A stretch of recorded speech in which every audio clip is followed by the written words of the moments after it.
Governor Balochistan ने Balochistan assembly का इजलास 28 फरवरी को 3 बजे तलब कर लिया। इजलास में नए अरकान असम्बली हल्फ उठाएंगे। आपको अपडेट कर रहे हैं इस हवाले से कि गवर्नर बलूचिस्तान ने बलूचिस्तान असम्बली का इजलास 28 फरवरी को 3 बजे तलब कर लिया।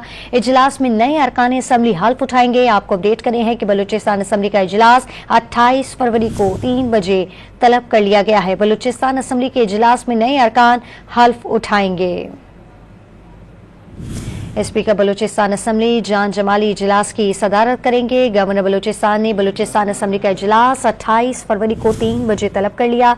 इजलास में नए अरकान असम्बली हल्फ उठाएंगे। बात करते हैं डॉन न्यूज़ के नुमाइंदे अब्दुल्ला जहरी हमारे साथ मौजूद है। अब्दुल्ला जहरी बताएगा 28 फरवरी को 3 बजे तलब कर लिया गया है इजलास। जी बिल्कुल, गवर्नर बलूचिस्तान की जानिब से बलूचिस्तान असम्बली का इजलास 28 फरवरी से 3 बजे तलब किया गया है। बलूचिस्तान असम्बली के 28 फरवरी को होने वाले इजलास में 62 अरकान असम्बली अपने ओहदे का हल्फ उठाएंगे, जिसके बाद स्पीकर और डिप्टी स्पीकर का इंतखाब अमल में लाया जाएगा। असम्बली ज़राए के मुताबिक गवर्नर बलूचिस्तान की जानिब से मरासिल अब तक असम्बली से टिकट मौसूल नहीं हुआ, ताहम इस हवाले से जैसी मौसूल होगा तो उसका एलामिया भी जारी कर दिया जाएगा। जी बहुत शुक्रिया तफसीलात देने के लिए अब्दुल्ला जहरी आपका।